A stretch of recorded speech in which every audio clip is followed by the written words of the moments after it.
সুপ্রিয় দর্শক, আসসালামু আলাইকুম। সবাইকে আমন্ত্রণ জানাচ্ছি মোহনা টেলিভিশনের বিশেষ আয়োজন Chakda steel and rolling mills limited Bangladesh উন্নয়ন অগ্রগতি অনুষ্ঠানে।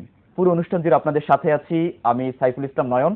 আমরা বাংলাদেশের উন্নয়ন কর্মকাণ্ডের বিভিন্ন বিষয় নিয়ে কথা বলে থাকি। বিশেষ করে একটি উন্নয়নশীল দেশ হিসেবে বাংলাদেশ কতখানি এগিয়েছে, কিভাবে এগিয়ে যাচ্ছে, কিংবা কিভাবে কাজ করলে উন্নয়ন ব্যাপকভাবে ত্বরান্বিত হবে সে সকল বিষয় নিয়ে। আর এই সকল বিষয় নিয়ে কথা বলতে স্টুডিওতে আমন্ত্রণ জানিয়ে থাকি বাংলাদেশের উন্নয়ন কর্মকাণ্ডের সাথে জড়িত অত্যন্ত প্রিয় মানুষদেরকে। তারই ধারাবাহিকতায় আমরা আমাদের স্টুডিওতে আমন্ত্রণ জানিয়েছি অত্যন্ত দুজন প্রিয় মানুষকে। আসুন পরিচিত তাদের সাথে। আমার সাথে আছেন মোহাম্মদ আবুল কালাম, মাননীয় সংসদ সদস্য, নাটোর 1 আসন। এবং আমার সাথে আছেন মোহাম্মদ রেজাউল হক চৌধুরী, জাতীয় সংসদ সদস্য এবং একজন স্বতন্ত্র সংসদ সদস্য, কুষ্টিয়া 1 আসন। আমি প্রথমে যাব আবুল কালাম স্যারের কাছে। আজকের আমাদের প্রতিপাদ্য বিষয় হচ্ছে যে উন্নয়ন অগ্রগতিতে বহির্বিশ্বের সাথে সুসম্পর্ক। মাননীয় প্রধানমন্ত্রী কিন্তু আমরা দেখেছি আওয়ামী লীগ সরকার যে প্রতিটা দেশের সাথে কিন্তু সুসম্পর্ক বজায় রেখে কিন্তু দেশকে অনেক দূর নিয়ে যাচ্ছে কিন্তু। এবং আমরা দেখেছি সদ্য সে চীন থেকে সফর করে এসেছে, অনেকগুলো কূটনৈতিক চুক্তি করেছে যেখানে। এই বিষয়টিকে আপনি কিভাবে দেখছেন, এই সুসম্পর্ককে? এটা দেশ ও জাতির জন্য অত্যন্ত, আমাদের জন্য গর্বের বিষয়, অহংকারের বিষয় যে জননেত্রী শেখ হাসিনা জাপানে যে সফর করেছেন, এটা বাংলাদেশের অগ্রগতি উন্নয়নের জন্য অনেক অনেক ধাপ এগিয়ে নিবে। আমরা আশ্চর্য হবেন, আমরা আশ্চর্য হওয়ার মতনই অবস্থান যে বাংলাদেশ স্বাধীনতা উত্তর এ যাবৎ পর্যন্ত যে জাপান সরকার যে ঋণটা দিয়েছেন তার প্রায় কাছাকাছি এই বছরে এবারে দিয়েছে প্রায় 48,000 কোটি টাকার মতন এবার ঋণ সহায়তা দান করেছেন। এটা একটা অভূতপূর্ব। এবং অন্যান্য মেট্রোল থেকে শুরু করে জায়গা থেকে শুরু করে আরো যে উন্নয়নের চেহারা পরিবর্তন করার জন্য যা যা বাংলাদেশকে, সেটা কিন্তু করেছেন। পরবর্তী জাপান, চীন সফর করেছেন জননেত্রী শেখ হাসিনা। চীনের দেখেন আমাদের যেটা দীর্ঘদিনের প্রতীক্ষিত বঙ্গবন্ধুর স্বাধীনতার পর থেকে যেটা আমাদের সোনা দেয়া বহির সমুদ্রে যেটা বন্দর করার জন্য যে প্রক্রিয়াটা, এটা হাজার হাজার কোটি টাকা দরকার, সেটা কিন্তু চীন করে দিচ্ছে। পদ্মা সেতু আমাদের নিজস্ব অর্থায়নে হচ্ছে এবং আরেকটা চুক্তি হচ্ছে।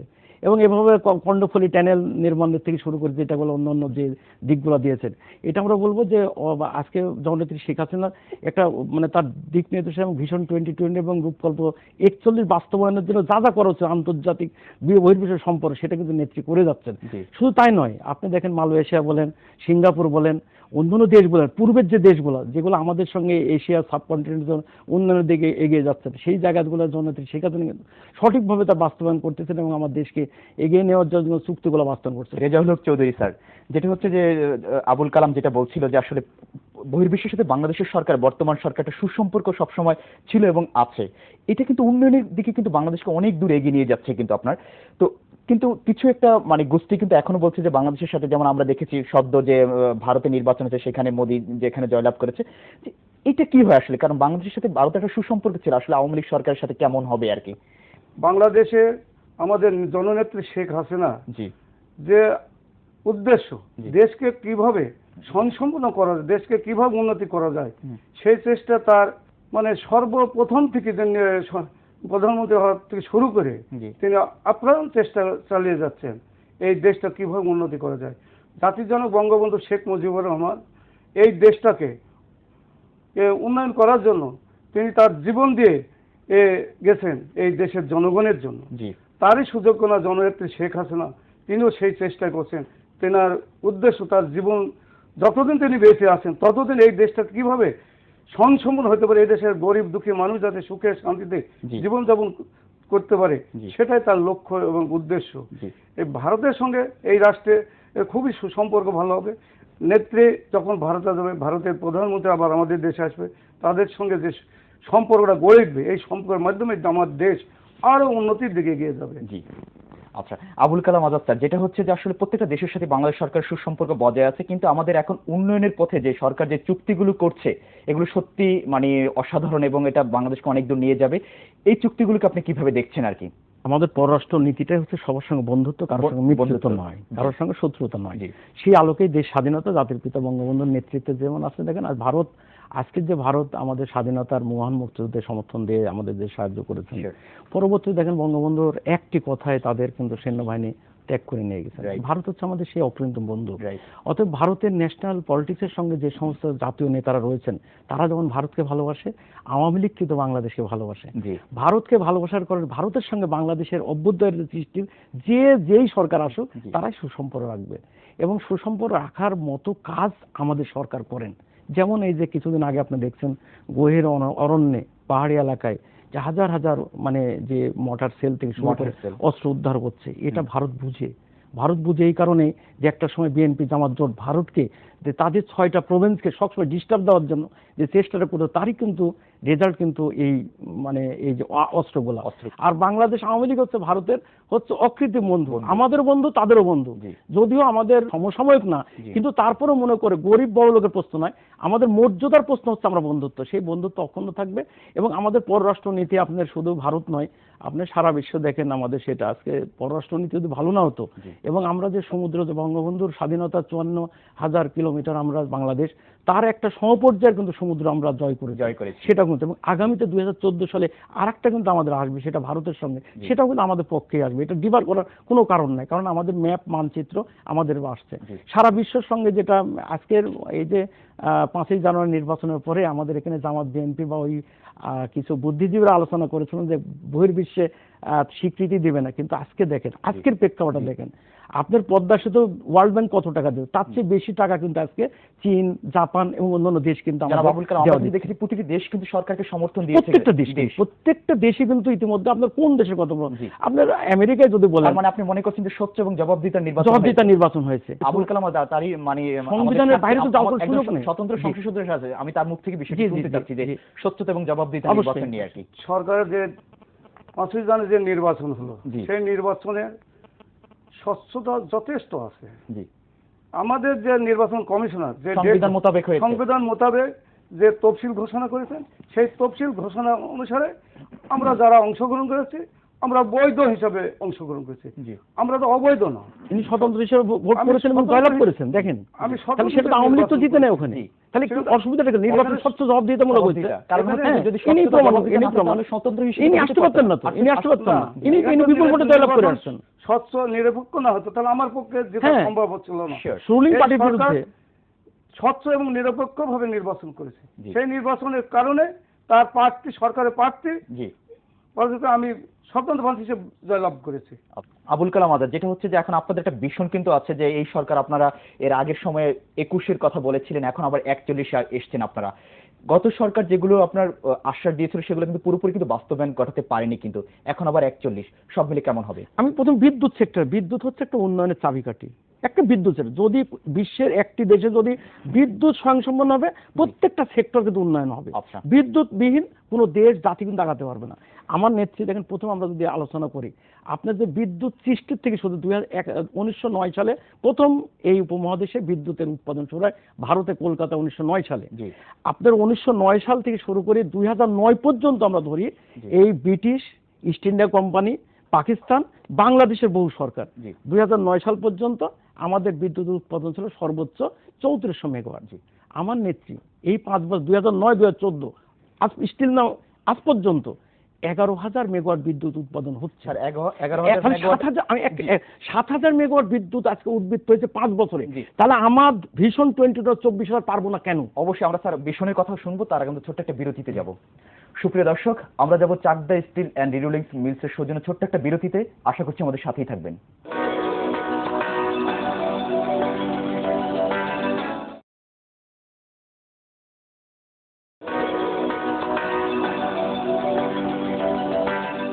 সুপ্রিয় দর্শক, বিরতির পর আবারও সবাইকে আমন্ত্রণ জানাচ্ছি Chakda steel and rerolling mills Bangladesh উন্নয়ন অগ্রগতি অনুষ্ঠানে। অত্যন্ত দুজন প্রিয় মানুষ আমাদের সাথে আছেন। আবুল কালাম, যেটা আমরা বলেছিলাম যে বিরতির আগে যে আমরা বিদ্যুতে অনেক ডেভেলপমেন্ট করেছি আর কি।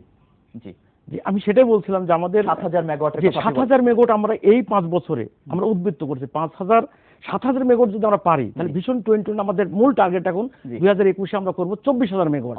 তা আমাদের হবে না কেন? কারণ 2020 সালের মধ্যে আমাদের রূপপুর পারমাণবিক বিদ্যুৎ চালু হচ্ছে, রামপাল চালু হচ্ছে। আর সার্বিকভাবে যদি আমরা করি, তাহলে আমাদের 24,000 মেগাওয়াট যদি আমরা করতে পারি, তাহলে বাংলাদেশে তো এমন কোনো বাড়ি থাকবে না যেখানে বিদ্যুৎ থাকবে না। রেমিটেন্স, আমাদের বহির্বিশ্বে আমাদের 1 কোটি লোক আছে, সেখানে আমাদের ভালো ব্যবস্থা হচ্ছে। আপনি ভাবতে পারেন এই সরকার আসার পরে আপনার ইন্টারনেটের মাধ্যমে আপনার যে প্রবাসী কল্যাণের মাধ্যমে বাইরে অনেক 30,000 টাকায় কর্মসংস্থানের ব্যবস্থা করেছি। হ্যাঁ, 30,000 টাকায় আপনার বিদেশে যাওয়ার সুযোগ পাচ্ছেন এবং কর্মসংস্থান থেকে ব্যাংক থেকে সে টাকা দেওয়া হচ্ছে, বাড়িতে টাকা আসছে, গ্রামের লোক আপনার কিছু সুখী, আপনি ভাবতে পারবেন না। স্যার আমি এই কথাগুলো শুনবো, একটু রেজাল্ট করেন স্যার। যেটা হচ্ছে যে মানে আসলে আমাদের স্যার বলছিল যে আমরা এই সরকার আমলে আমরা অনেক লোককে আমরা কর্মসংস্থানের ব্যবস্থা করতে পেরেছি, যে বহির্বিশ্বের সাথে ভালো সম্পর্ক বজায় রেখে আর কি। আপনি কিভাবে দেখছেন বিষয়টি? এই সরকার বাংলাদেশের যে জনগণ যারা বিদেশে যাচ্ছে, জি, আগে বিএনপিটা আমরা দেখেছি, সেখানে আমাদের যারা বহির্বিশ্বে গেছে তাদের বহু সমস্যায় জর্জরিত ছিল। জি, কিন্তু বর্তমান সরকার এই বিদেশে যারা যাচ্ছে তাদের জন্য খুবই সুযোগ করে দিয়েছেন। জি। যেরকম আজ 30,000 কি 40,000 টাকার ভিতরে একজন লোক বাইরে যেতে বাইরে চলে যেতে পারছে। জি, এবং প্রবাসী কল্যাণ ব্যাংক থেকে ঋণ দিচ্ছে, সরকারি ঋণ দিচ্ছে। সেই ঋণের মাধ্যমে তাতে কোনো টাকা লাগছে না, কোনো দালালের খপ্পরে পড়তে হচ্ছে না। জি, আগে দেখি দালালের খপ্পরে সমস্ত বাড়ি ঘর জমি বিক্রি করে পথের ফকির রাস্তায় বিক্রি করে বেড়াতে হয়েছে। তার মানে আপনি এটা মনে করছেন যে এটা যে বহির্বিশ্বের সাথে ভালো সম্পর্কের কারণে এটা হয়েছে? বহির্বিশ্বের সঙ্গে সরকারের ভালো সম্পর্ক, এই কারণে আজকে আমাদের দেশের উন্নতি হচ্ছে। জি, আবুল কালাম, যেটা হচ্ছে যে আপনি বিদ্যুতের কথা বলছেন, আমরা বিভিন্ন গণমাধ্যমে দেখেছি যে আপনাদের সেই নাটোরেও কিন্তু বিদ্যুতের কিন্তু প্রচন্ড একটা সমস্যা, কিন্তু সেটা আপনি কতটুকু কাটিয়ে উঠতে পেরেছেন? দেখেন, আমাদের নাটোরে কিন্তু আমাদের এক নেতা, আমি সংসদে শুনেছি যে আপনি একটু প্রধানমন্ত্রীকে জোরালোভাবে বলেছেন। আমি একটা কথা বলি, আমি প্রধানমন্ত্রীকে একটি বিষয় বলেছিলাম যে আমাদের প্রাইম মিনিস্টার বলেছিলাম যে মাননীয় মন্ত্রী মহোদয়, আমি জানতে চাই যে আমাদের নির্বাচনী এলাকায় যে আজকে 5-7 বছর থেকে কোনো বিদ্যুতের সংযোগ হচ্ছে না। আমার এক মুরব্বী আওয়ামী লীগের প্রবীণ কর্মী আমাকে বাড়িতে এসে বললেন যে আমি জননেত্রী শেখ হাসিনাকে প্রধানমন্ত্রী হোক আল্লাহর কাছে দোয়া করেছিলাম, 21 বছর পর উনি প্রধানমন্ত্রী হলেন। আমি আল্লাহর কাছে দোয়া করলাম, চাইলাম যে বিচার, বঙ্গবন্ধু হত্যার বিচার হোক, সেটাও কিন্তু বিচারটা সম্পন্ন হলো। আমার খুব মনের ইচ্ছা যে বঙ্গবন্ধুর কন্যা জননেত্রী শেখ হাসিনার বিদ্যুতের আলোকিত কোরআন শরীফ পড়ে আমি মরতে চাই। আমি কথা পার্লামেন্টে বলার সঙ্গে সঙ্গে আমাকে মন্ত্রী মহোদয়, জ্বালানি মন্ত্রীর প্রধানমন্ত্রী উপস্থিত ডেকে বলল যে তোমার এই 24 ঘন্টার মধ্যে বিদ্যুৎ লাগাইতে হবে। এবং আমি পরের দিন বাড়ি চলে যাই। আপনি ভাবলে আশ্চর্য হয়ে যাবেন, 24 ঘন্টার মধ্যে মিটার সংযোগ দিয়ে, এবং ওই দিনকে শুক্রবার ছিল, বিদ্যুতের কাজ চলছে, নাটোর থেকে সংযোগ করে আমাকে বিদ্যুৎ দিয়ে বাড়িতে আমি একটি গ্রাম পুরাটা বিদ্যুৎ আলোকিত করেছি। এইটা হচ্ছে বঙ্গবন্ধুর কন্যা, এইটা হচ্ছে শেখ হাসিনা। বাংলাদেশের মানুষের কল্যাণ করা, যা কিছু করার তিনি কিন্তু করে যাচ্ছেন। আচ্ছা, যে আসলে এলাকায় আপনি কিভাবে কাজ করছেন নবীন সংসদ সদস্য হিসেবে, এবং আপনাকে কিন্তু সংসদে পাঠিয়েছে তারা নির্বাচিত করে আর কি, সেক্ষেত্রে কি করবেন এবং এলাকার জনগণের উদ্দেশ্যে আপনি যদি কিছু বলতে চান? আমার এলাকায় আমার যে মূল পরিকল্পনা প্রথম হচ্ছে প্রত্যেকটা গ্রামে বিদ্যুৎ চাই, বিদ্যুৎ পৌঁছে দেওয়া। এবং জননেত্রী শেখ হাসিনা ইতিমধ্যে আমার এই 3 মাসে আমি 20টা গ্রামে 3000 বাড়িতে আমি বিদ্যুৎ সংযোগ দেওয়া সম্ভব হয়েছে জননেত্রী শেখ হাসিনার কারণেই। পরবর্তীতে আমার যে রাস্তা, আমার পরিকল্পনা রাস্তা মাদক মুক্ত করা, এই মানে পড়াশোনার মান উন্নয়ন করা, সেটা কিন্তু আমাদের শিক্ষার হার ঠিক করা এবং রাস্তাঘাটের ব্যাপক উন্নয়ন করা। আমাদের জানেন যে আমাদের একটা নর্থ বেঙ্গল সোনালী রোড সাইড কমিটির ডেভেলপমেন্ট কমিটির চেয়ারম্যান। আমি কয়েকদিন আগেই 47টা রাস্তার মানে গ্রামীণ অবকাঠামো উন্নয়নের জন্য আমি বাস্তবায়নের জন্য অনুমোদন দিয়ে আসছি। পার্লামেন্টে আমি একটা বক্তব্য দিয়েছিলাম নেত্রী উপস্থিতিতে। আমি বলেছিলাম নর্থ বেঙ্গল সুগার মিলটা পাওয়ার প্ল্যান্ট করার জন্য। আপনারা ভাবতেই পারবেন না, জননেত্রী শেখ হাসিনা পার্লামেন্টে ছিলেন, পরের দিনই ছিল, আমি 9 তারিখে বক্তব্য দিয়েছিলাম, 10 তারিখে একনেকের মিটিংয়ে 76 কোটি টাকা পাওয়ার প্ল্যান্ট, যেটা কিন্তু বিনা পয়সায় উৎপাদন। কারণ আমাদের সুগার মিল চলে, যখন চলে 5 মাস, তখন কিন্তু 1 মেগাওয়াট 2 মেগাওয়াট বিদ্যুৎ কিন্তু ন্যাচারালি উৎপাদন হয় বয়লার হাউস থেকে। ন্যাচারালি, এগুলো কিন্তু আলাদা কিন্তু টাকা খরচ হয় না। যে সেই জায়গাতে আমাদের এবারে যে র সুগার আমদানি হবে, সেটা আমাদের সারা বছর মিল চলবে। রেজাউল হক স্যার, আপনি আসলে একজন সংসদ সদস্য হিসেবে এবং স্বতন্ত্র হিসেবে এলাকায় কিভাবে কাজ করতে চাচ্ছেন এবং কি কি ডেভেলপমেন্টের যে আপনি হাত দিয়েছেন? আমার নির্বাচন এলাকা কুষ্টিয়া 75 কুষ্টিয়া 1 দৌলতপুর। এই দৌলতপুরে প্রায় 6 লক্ষ জনগণের বসবাস। জি, এখানে 14টা ইউনিয়ন নিয়ে এই দৌলতপুর উপজেলা গঠিত। তার মধ্যে 4টি ইউনিয়ন আমার প্রতি বছরে পদ্মা নদীর ভাঙনে ভেঙে যায় এবং বন্যার পানিতে 4টি ইউনিয়ন নদী গর্ভে বিলীন হয়ে যায়। আচ্ছা, এবং এই নদীর গর্ভে মানুষকে বাঁচানোর জন্য একটি মাত্র পথ, স্থায়ী বাঁধ নির্মাণ করা। এই যে মানুষের যে কষ্ট, দুঃখ কষ্ট, এটা লাঘব করা আমার একান্ত দায়িত্ব এবং কর্তব্য। এই 4টি ইউনিয়নে যে শিক্ষা প্রতিষ্ঠানগুলো আছে, প্রতি বছরই নদীর বন্যার কবলে পড়ে সমস্ত ভেঙে নষ্ট হয়ে যায়। তাই এই বিদ্যালয়গুলো যাতে যত তাড়াতাড়ি মেরামত করে শিক্ষার হার যাতে বাড়ানো যায় এবং নদী ভাঙ্গন থেকে যেন আপনার এলাকাকে রক্ষা করা যায়। নদী ভাঙ্গন থেকে আমাদের এলাকার মানুষকে কিভাবে বাঁচানো যায় সেটাই আমি প্রথম অধিবেশনে সংসদে উপস্থাপন করেছি। শেষের 30 সেকেন্ড বলেন যে আসলে কি করা দরকার সরকারের জন্য। সরকার এখন অতি তাড়াতাড়ি জি ওটা স্থায়ী বাঁধ নির্মাণ করা একান্ত প্রয়োজন। জি এই ব্যাপারে আমি প্রত্যেকটা মন্ত্রণালয়ে আমি ডিও লেটার দিয়েছি এবং সরকারও এই কারণে হয়তো শুনলাম নাকি যে 3 কোটি টাকা বরাদ্দ দিয়েছে ওখানে বালির বাঁধ বাস্তা দিয়ে ওটা আপাতত এই বছরে রক্ষা করার জন্য। জি জনাব আবুল কালাম, আপনি যদি আমাদেরকে একটু স্বপ্নের বাণী শোনান সর্বশেষ, আমরা শেষ প্রান্তে একেবারে আমার স্বপ্নের বাণী একটি যে আমরা জননেত্রী শেখ হাসিনা বাংলাদেশকে এগিয়ে নিয়ে যাচ্ছে এবং বাংলাদেশ এগিয়ে যাবে। আপনার এই বাংলাদেশে পাকিস্তান একটা শক্তিশালী রাষ্ট্র ছিল, পাকিস্তানের 23 বছর যেটা পারে নাই, বঙ্গবন্ধু স্বাধীনতা বিধ্বস্ত বাংলাদেশের প্রাথমিক শিক্ষাকে জাতীয় গ্রহণ করেছেন। বঙ্গবন্ধুর কন্যা আবার দেখেন 42 বছর পরে সেই প্রাথমিক শিক্ষাকে আবার জাতীয় গ্রহণ করছে। আমার বিশ্বাস আমার লালপুর বাগাতিপাড়ায় শেখ হাসিনা একটা ইপিজেড দিচ্ছেন পদ্মা চরের মধ্যে 4000 একর জমির মধ্যে হাজার হাজার কোটি বিনিয়োগ হলে লালপুর বাগাতিপাড়ার হাজার অনেক দূরে এগিয়ে যাবে। এই সরকারের দ্বারা উন্নয়ন, বয়স্ক ভাতা, বিধবা ভাতা, আরএমপি কার্ড, বিএনপির সময় কিন্তু এই বয়স্ক ভাতা, বিধবা ভাতা ছিল না। তারপরে গ্রামে গ্রামে স্বাস্থ্য সেবা পৌঁছেছে, কমিউনিটি ক্লিনিক দিচ্ছে। এই অবস্থায় এই সরকার যথেষ্ট গ্রামের মানুষের উন্নয়ন হচ্ছে। আজ মুক্তিযোদ্ধা ভাতা দিচ্ছে। আজ আমাদের দৌলতপুর উপজেলা শিক্ষা প্রতিষ্ঠানগুলো হয়তো কিছু কিছু অবস্থা খারাপ হচ্ছে, তো আস্তে আস্তে এরা উন্নতি হবে। এবং আমার উপজেলা 14টা আমরা সবকিছু মিলে আমরা বাংলাদেশ অনেক দূর এগিয়ে যাবে এবং আপনার এলাকাও এগিয়ে যাবে বলে আমরা বেশ আশাবাদী। জনাব আবুল কালাম এবং রেজাউল হক চৌধুরী, আপনার দুজনকে অসংখ্য ধন্যবাদ আমাদেরকে সময় দেওয়ার জন্য। থ্যাংক ইউ, আপনাকে ধন্যবাদ। সুপ্রিয় দর্শক, আমরা আমাদের অনুষ্ঠান একেবারে শেষ প্রান্তে, তবে যাবার আগে বলছি অনুষ্ঠান সম্পর্কে যে কোনো তথ্য এবং মতামত আপনি আমাদেরকে জানাতে পারেন। আপনি যদি উন্নয়ন সংশ্লিষ্ট কোনো কাজের সাথে জড়িত থাকেন আপনি আমাদেরকে জানাতে পারেন। আপনি জানান আমাদেরকে, আমরা জানাবো গোটা দেশবাসীকে। এতক্ষণ আমাদের সাথে থাকার জন্য সবাইকে অসংখ্য ধন্যবাদ জানিয়ে আমি সাইফুল ইসলাম নয়ন এখানে বিদায় নিচ্ছি। ভালো থাকতে হবে সবাইকে। আল্লাহ হাফেজ।